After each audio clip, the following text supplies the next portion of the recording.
Ya, selamat pagi, pecinta tanaman rempah. Di video kali ini, sesuai janji saya kemarin, akan saya videokan cara terbaik yang saya lakukan untuk penanaman bibit kemukus. Ini di lahan langsung, dan kapan waktunya, seperti apa lokasi lahannya, kemungkinan akan saya bahas satu persatu. Ya, namun sebelumnya, pada kondisi bibit seperti ini, ya ini bibit dari sulur tanah ya. Dan sekalian saya jelaskan lagi bahwasanya bibit dari sulur tanah ataupun pangkasan seperti ini itu dinamakan tetap bibit panjat ya, karena ini memang habitatnya memanjat dan ini juga memanjat. Nah, jadi dalam bahasa jual beli bibit, bibit panjat bukan berarti bibit yang dari pangkasan ataupun yang dari sulur tanah, namun keduanya sama-sama bibit panjat. Yang dari pangkasan itu dinamakan bibit pangkasan, kalau yang ini dinamakan bibit sulur tanah. Dari biji akan tumbuh persis seperti ini, persis seperti ini. Dari biji tumbuh 2 daun pertama, terus di tengah-tengah daun itu, di antara daun kanan dan kiri, itu akan tumbuh sulur seperti ini. Namun 60% warga di sini yang menanam bibit dari biji itu jadinya kemukus jantan. Dan akan sangat sulit apabila dianalisa hanya dari daun. Akan sangat sulit jika dianalisa hanya dari daun. Dan itulah terkadang dalam tanda kutip dimanfaatkan oleh oknum-oknum yang tidak bertanggung jawab, asal berupa bibit dijual dengan harga murah dan tidak tahu, tidak ngurus itu jadinya jantan atau betina, yang penting bibitnya terjual. Nah, oke, namun pembahasan saya bukan ke itu, sesuai request dari teman saya di Pulau Bangka Belitung ya, ini akan saya bahas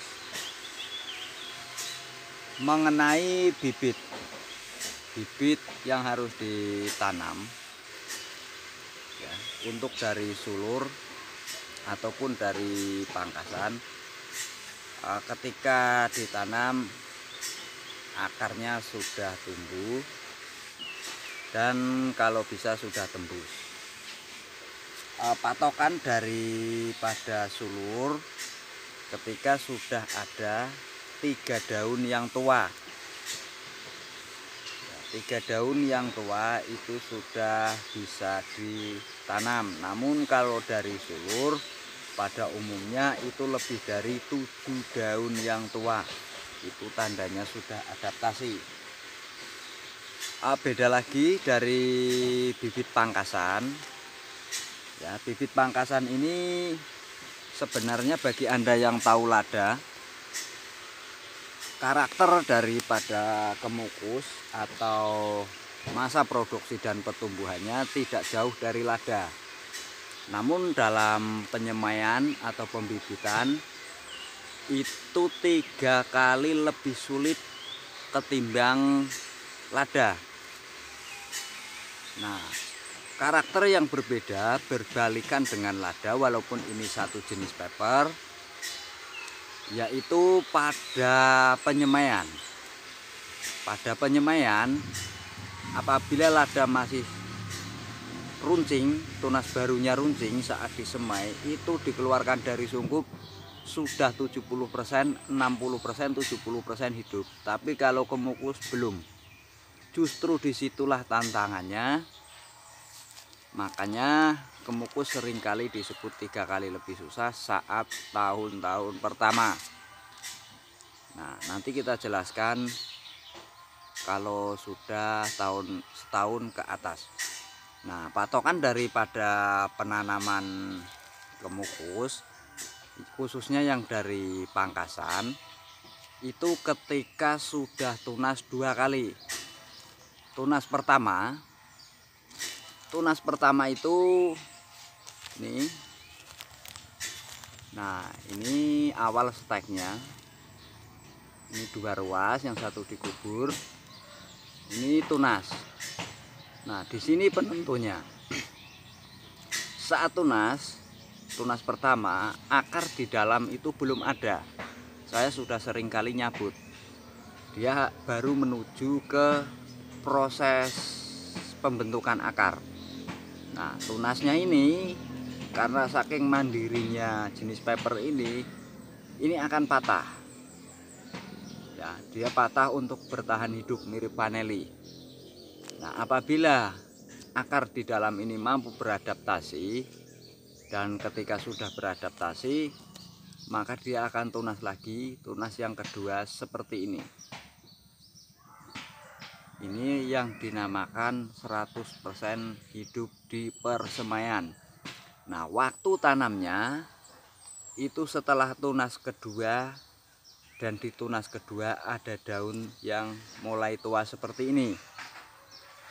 Dan di sini biasanya di antara mata tunas 1, 2, 3, 4 atau berapapun itu akan muncul calon tunas baru.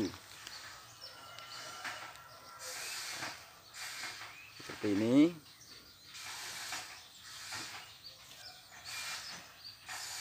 Nah, ini tanda calon tunas baru. Nah, ini berarti siap ditanam di lahan. Ya. Ini lada. Ya, jenisnya lada lokal daun lebar Lampung. Ini bareng penyemaiannya dengan yang ini dalam 1 hari yang sama. Ya, bedanya terlihat jauh. Populasi kemukus tidak secepat lada dan tidak segampang lada ketika 2 tahun pertama. Namun ada istimewanya. Istimewanya saat kemukus sudah merambat, ya. Nah, ujung kemukus seperti ini selalu mengeluarkan calon akar cut. Ya, nanti kita praktek langsung. Nah, itu apabila sudah merambat, hanya mengandalkan nutrisi dari alam, misalkan dari rerumputan atau apapun yang tumbuh subur, itu justru bagus. Sebaliknya dengan lada apabila kurang perawatan, pertumbuhannya kalau di sini ya kurang bagus. Dan lada harus dibantu dengan pupuk, baik itu pupuk kandang ataupun pupuk kimia. Kalau kemukus misalkan tidak dibantu pupuk, ya sebenarnya bermasalah, cuman jika di tanah yang subur itu aman-aman aja. Oke, untuk masalah lahan, ya saya ambil kameranya dulu, saya balik biar jelas ya. Oke, mengenai lahan, ya dari uji coba yang saya lakukan, ini lahan ketiga, ya. Jangan kalian cangkul dalam, atau bahasa Jawanya itu ditilep. Jangan terlalu dalam. Seandainya kalian harus mengolah lahan, itu cukuplah dibuat parit-parit agar nanti pertengahan musim hujan itu tidak jemek atau kadar airnya berlebih. Jadi pertumbuhannya akan tetap sehat. Jadi cukup apabila lahan kalian ditumbuhi rumput seperti di bawah itu, cukup dibabat dengan pemotong atau manual nggak masalah, atau dicangkul tipis-tipis aja. Gali di sekitaran sini untuk buat gundukan. Intinya tuntaskan lahan. Kalau urusan tuntasnya itu karakternya sama dengan lada. Ya, ini oke, lahan seperti ini habis saya bebet. Ya, walaupun kalian nantinya harus dicangkul dan sudah dibuat parit, itu lebih baik ditumbuhkan dulu rumputnya baru ditanami. Saya 4 kali uji coba yang di lahan habis dicangkul, itu hasilnya kurang bagus. Ya, oke, kita praktek langsung. Nah, ini ya, apabila ini tajar, biarkan saja rumputnya seperti ini. Untuk penanaman awal, ya, penanaman awal bebas, bisa pakai cangkul, bisa cukup pakai arit, ya, ataupun pakai tangan bisa. Nah, pada intinya itu tanam dangkal ya. Ya, seperti ini. Cukup dibersihkan saja yang sekitaran rumputnya ya. Yang titik tanamnya itu dibersihkan saja. Nah, seperti ini aja. Terus kalian gali. Jangan terlalu dekat. Ya, minimal 1 hingga 2 jengkal ya. Itu dibersihkan, biarin aja rumput yang di sekitaran sini itu tumbuh ya. Tumbuh paling kalau nanti menutupi dibabat-babat aja. Intinya 50 cm dari tajar sampai titik tanam. Terus 20 cm atau 1 jengkal itu dibiarkan rumputnya untuk awal tanam. Ya, ketika nanti sudah beradaptasi atau mulai merambat atau ada tunas baru, itu namanya adaptasi. Kalian jangan dibabat, jangan dicangkul. Misalkan di sini titik tanamnya itu jangan dicangkul. Boleh dicangkul, tapi dengan patokan daun atau ranting. Misalkan daunnya seperti ini lada ya. Oke, yang kemukus. Nah, usahakan di sini nyangkulnya. Jangan sampai ke sini. Karena karakter dari akar kemukus ini suka naik ke permukaan. Oke, kita praktek penanaman dengan arit.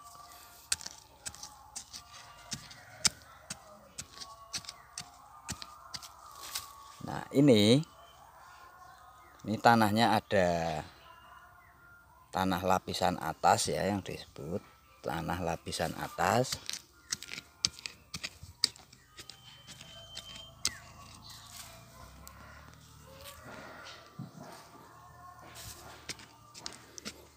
Kalau buat lubang itu bebas, mau 40 atau berapapun itu bebas. Nah, misalkan 40 atau berapapun ya.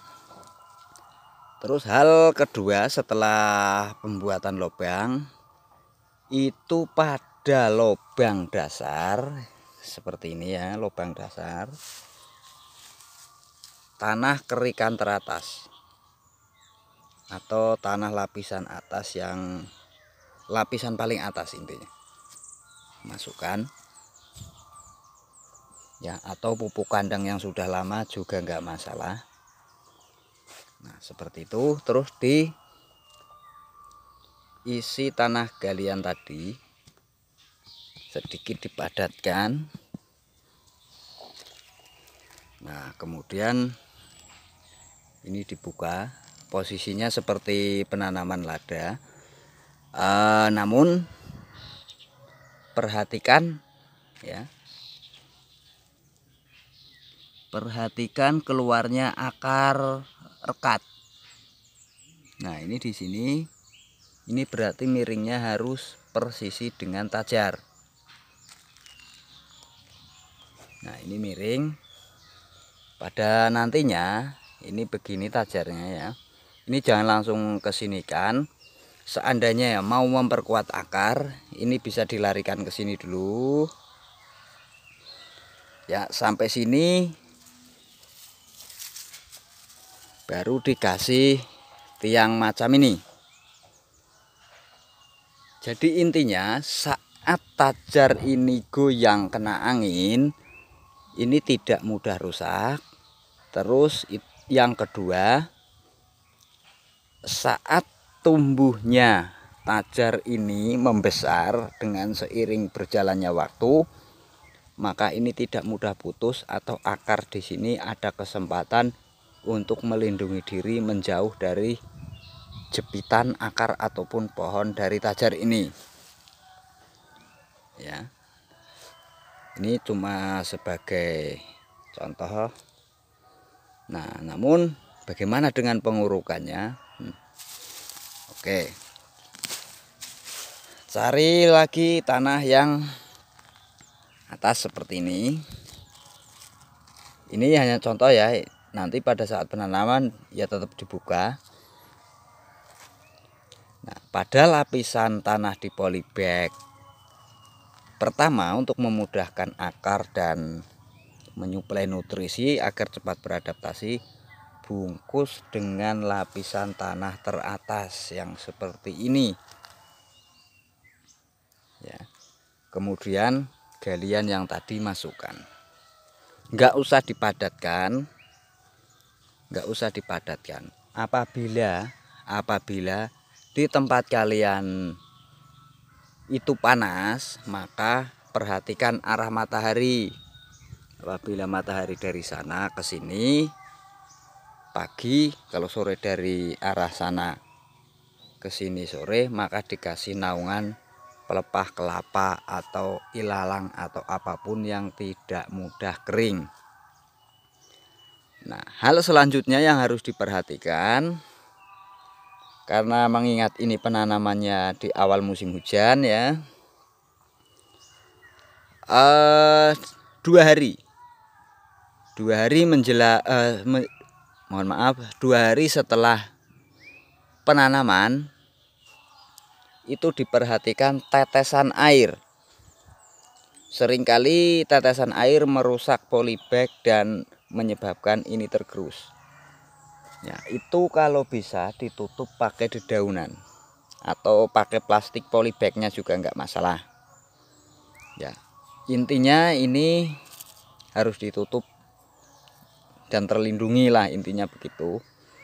Nah, kemudian ya setelah ini dilakukan pengurukan, maka sebaiknya ada tajar bantu atau jembatan untuk menuju tajar utama, dimana nantinya apabila ini busuk, yang sini sudah menempel sampai sini menempel di tajar utama, maka akan ada kesempatan untuk mengurangi resiko tergencet. Ya, ini kesalahan saya yang pertama, dulu ada 2 jari ya, saya kasih kesempatan seperti ini. Ini buktinya sudah sangat dekat dan ini bahaya. Nah, untuk langkah selanjutnya, setelah ditanam di tempat kalian dan di sana sudah adaptasi, diikat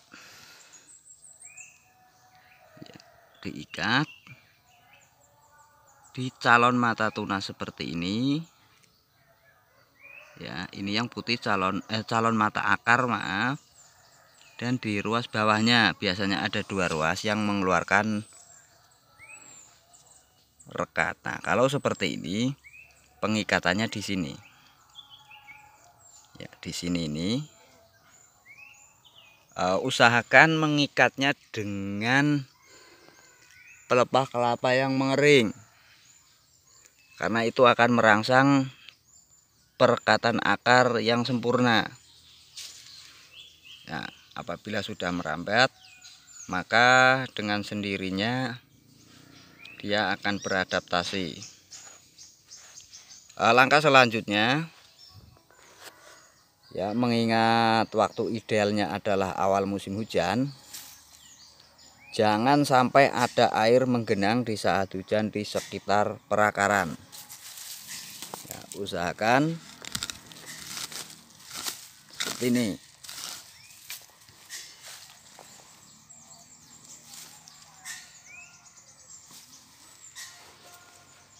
Ya, jadi air hujan langsung pergi dan kelembaban tanah tetap terjaga.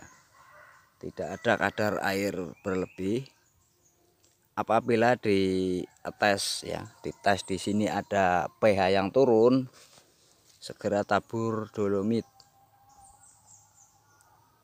Ya, begitu langkah penanaman di lahan, baik dari sulur pangkasan atas ataupun sulur dari tanah. Nah, oke, kemandirian pepper ini, ya, apabila sudah beberapa bulan sejak penanaman, maka pupuk terbaik untuk jenis tanaman ini adalah jenis organik. Bisa dipacu dengan NPK Mutiara 16. Ya, tapi itu kalau bisa hanya untuk pemacu. Apabila sudah terlihat hijau, maka segera dipupuk dengan yang organik. Ya, ini sangat suka dengan tanah yang bersifat gembur tapi subur. Itu pertumbuhannya jauh lebih cepat. Nah, kemudian kemandirian dari tanaman ini, kemukus, ya, kemandirian dari tanaman kemukus ini, satu yang dari sulur bawah, dia akan berbuah setelah usia 3, 4 hingga 5 tahun. Istimewanya dia pandai beradaptasi. Terus sekali buah hitungannya sudah lebih dari 3 kilo. Kalau yang dari sulur tanah. Nah, keunggulan dari bibit sulur atas atau pangkasan itu seperti ini. 2 tahun kurang, ya, sekitar 20 bulan, 19 bulan. Ini rata-rata sudah mengeluarkan buah. Tapi perawatannya meski rutin, pemberian nutrisi dan sinar mataharinya harus diperhitungkan, karena ini adalah habitat aslinya sudah di atas. Jadi sudah, intinya ini sudah disuplai atau dicukupi nutrisinya, dan memang sudah harus terkena sinar matahari. Nah, ini ibaratnya perawatan harus benar-benar kalau bibit yang dari pangkasan atas. Beda halnya dengan bibit sulur tanah. Ketika dia sudah merambat, maka walaupun rumput setinggi apapun tetap akan beradaptasi. Nah, selain itu, nah ini, ya, ini rumputnya tebal Dan ini apabila sudah merambat, hama yang muncul seperti ini kutu putih ya, terjadi di daun muda atau tunas muda. Nah, itu hama yang bisa dikatakan menguntungkan, karena ini mengakibatkan patahnya tunas baru. Kenapa saya bilang menguntungkan? Karena setelah ini tunas baru patah, maka dia akan muncul lagi tunas dari bawahnya, yaitu berbentuk tunas baru yang berjumlah lebih dari satu. Nah, ini bisa disebut hama menguntungkan tapi merugikan. Nah, keunggulan atau kemandirian dari rempah jenis ini ya, atau perbedaannya dengan lada, walaupun dia menggelantung atau tidak merekat di tajar, pepper ini atau jenis pepper ini tetap berbuah, tetap produksi, dan tetap berkembang. Nah, yang bikin bagus buahnya ketika sudah menggelantung. Beda halnya dengan lada. Lada ketika tidak mendapatkan tajar, maka dia akan kurang bagus. Ini bukan mengandalkan ranting buah yang awal, tapi ini mengandalkan tunas yang menggelantung ya. Ketika sudah kembali dari atas ke bawah, maka dia produksinya 4 kali lipat lebih banyak. Nah, ini menggelantung, ini juga menggelantung, dia tetap berkembang. Nah, penanamannya seperti yang saya sebutkan tadi. Nah, itu yang sudah menggelantung. Tuh, sayang itu tinggi, jadi saya nggak bisa ambil gambar fokus ya. Itu bukan ranting seperti lada yang berbuah, itu sulur gantung yang dari atas turun ke bawah. Nah, itu sekitar 3 kg.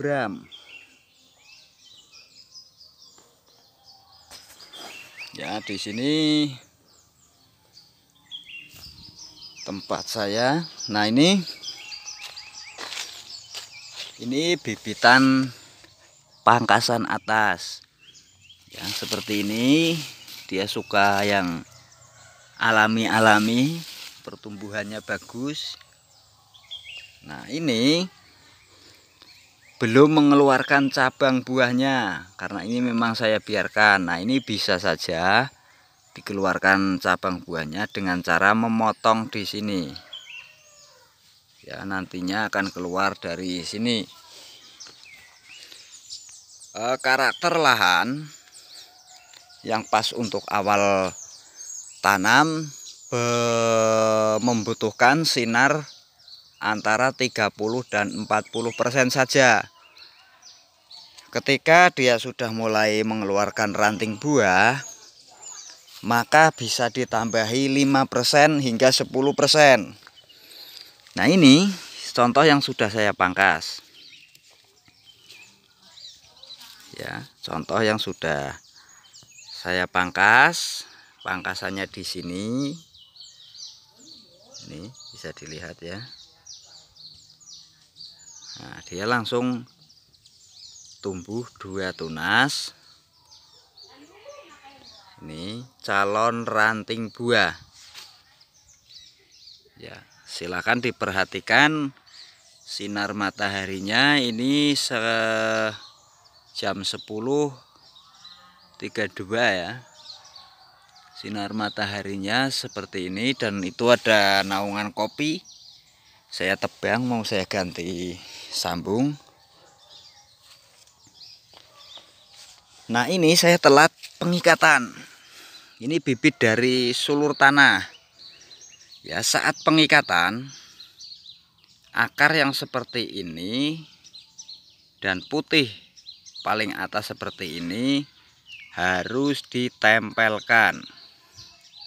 Ya, seperti ini dan seperti ini. Jadi akar yang keluar dan masih yang berwarna putih itu akan segera menempel ke tajar dan membimbing tunas berikutnya untuk nempel. Ya, selain itu, setelah menempel pertumbuhannya akan lebih cepat. Ya, ini telat pengikatan. Nah, ini 2 bibit sulur pangkasan dan sulur tanah. Ini lada, ini kapol, saya kasih cabai. Ya, selagi lahannya belum nutup, saya tanam apa yang harus saya tanam yang bisa. Nah, ini tapi dengan perhitungan sinar matahari. Nah, ini usianya sama dengan yang tadi, berbuah. Dan ini silahkan dilihat sulur gantungnya seperti ini. Oke, ini ada lagi berbuah juga. Ya, inilah kemandirian kemukus atau dalam bahasa latinnya yang disebut Peper cubeba. Kondisi lahan jam 10 ya, jam 10.35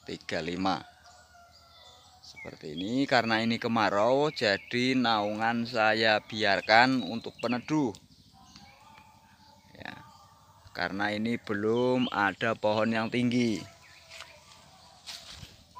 Jangan apabila tempat kalian tidak bisa menyiram di waktu kemarau, maka biarkan rumput tumbuh seperti itu. Itu keinginan kemukus. Jangan disiangi rumput-rumput itu atau dimatikan. Jangan. Di sini kemukus sangat alergi dengan racun rumput. Jadi jangan sesekali kalian menyemprot rumput itu dengan racun rumput apabila kalian hendak melakukan penyiangan. Nah, ini belum ada 1 tahun, sekitar 9 hingga 10 bulan. Saya pangkas kemarin. Ya. Ini calon buahnya. Kalau posisinya seperti ini, rentan rontok. Ya, ini yang sudah jadi. Tuh. Ya. Kembali lagi, jangan menyemprot di lahan dengan racun rumput, baik itu merek apapun. Walaupun tahun ini tidak segera mati, mungkin karena faktor akar daripada pohon kemukus itu yang dalam dan belum terjangkit oleh resapan racun rumput, kemungkinan tahun depan mati. Dan saya sudah pernah mengalami kematian yang akibat racun rumput. Dan tidak hanya saya, tetangga saya juga banyak yang alami seperti itu. Ya, ini lokasi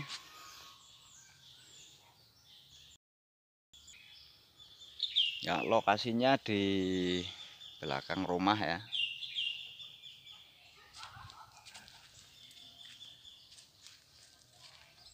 Kemukus itu tidak tahan dengan sinar matahari di atas 70%. Itu apabila terpapar matahari 65 lah, 65 hingga 70% ke atas, pertumbuhannya akan kuning, kurang bagus. Sebagai contoh,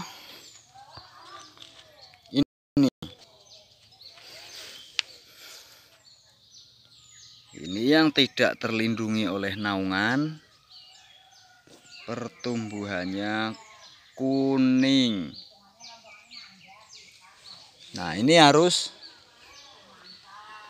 ada naungan ya, atau pohon pelindung. Patokannya kebutuhan sinar mataharinya di atas vaneli, tapi di bawah lada. Itu adalah keinginan kemukus atau kebutuhan sinar matahari kemukus. Ya, beda halnya ketika sudah produksi, maka harus di atas 40%, di bawah 75%. Itu kalau sudah produksi. Ya, jadi kalau belum produksi jangan dibiarkan terpapar matahari.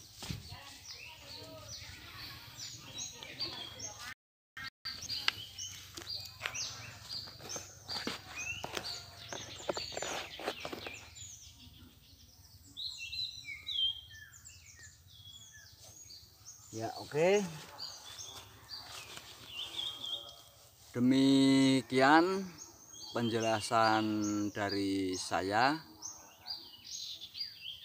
untuk penanaman awal musim hujan ya, atau dalam bahasa Jawa kapat kelima keenem. Ya, kalau dalam bahasa nasionalnya ke-5 Januari, Februari, Maret. Jangan sampai musim cacing atau cacing keluar, karena pada saat itu pH tanah kebanyakan turun, kadar asam dalam tanah tinggi. Jadi itu bukan waktu untuk penanaman. Setelah musim penghujan, tengah musim penghujan ke atas, itu adalah musim perawatan, penetralan pH, pengembalian pH tanah intinya, dan menetralkan asam tanah. Ada parit yang kurang maksimal, pemupukan dan lain-lain, atau pengendalian hama setelah tengah musim hujan ke atas. Apabila kalian memaksakan untuk menanam di musim itu, maka yang saya alami di sini itu kurang maksimal keberhasilannya. Ya, kurang maksimal keberhasilannya. Oke, terima kasih. Apabila kurang jelas silahkan ditanyakan di kolom komentar atau enggak di messenger saya, Facebook saya Madrohim. Kalau nomor WA saya nggak hafal, mungkin minta di kolom komentar bisa. Kemudian untuk bibit pangkasan ini ataupun bibit sulur tanah, saya sedikit promosi dulu ya. Itu biasa saya jual 8.000 untuk bibit sulur tanah dengan spek atau mode pengambilan sulurnya tidak sembarangan sulur intinya, dan bisa dilihat, dicek ke lokasi indukannya. Dari pangkasan sulur atas saya jual 15 dan 20.000. Di atas harga itu harus pesen ya. Ada yang berbuah di polybag, ada yang perdu berbuah, ada yang berbunga, itu harus dipesan karena saya tidak memproduksi bibit dari sembarangan jenis kemukus, karena di sini ada beberapa jenis yang ada di sini. Ada jenis tangkai panjang, jenis semu, jenis padat. Nah, yang saya kembangkan hanyalah bibit jenis tangkai panjang dan jenis padat. Indukannya bisa dicek di lahan saya ya, mengingat YouTuber atau kreator YouTube yang belum banyak mengulas tentang kemukus ya, mengingat belum banyaknya yang membahas tentang kemukus, silahkan Anda cari di YouTuber lain, mungkin ada ya. Saya sering nyimak itu, ada yang penjual bibit namanya Rohim, ada yang siapa itu, yang jelas Anda yang bisa menilai. Oke, demikian dari saya, dari kebun rempah dan buah Madrohim. Salam sukses untuk petani seluruh dunia. Apabila ada kekurangan dan kesalahan, saya mohon maaf. Saya akhiri. Salam petani rempah Indonesia.